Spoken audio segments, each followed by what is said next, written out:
naalala ko yan, La. Di ba nga yung luya, kaya niyang gawing ginto? Tapos yun ang mga binibigay niya sa mga mahihirap. May talaga ni Maria Makiling, no? Mira, sabihin mo nga sa akin, naniniwala ka pa ba na totoo si Maria? Oo naman, La. We?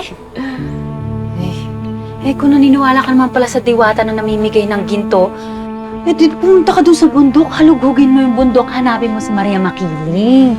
Total, dun ka naman tumatambay, di ba? Humingi ka na rin ng pambayad sa mga utang natin.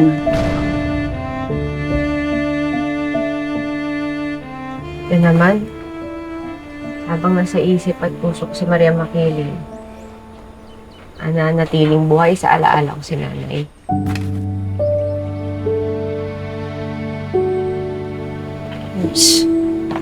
Sa'yo.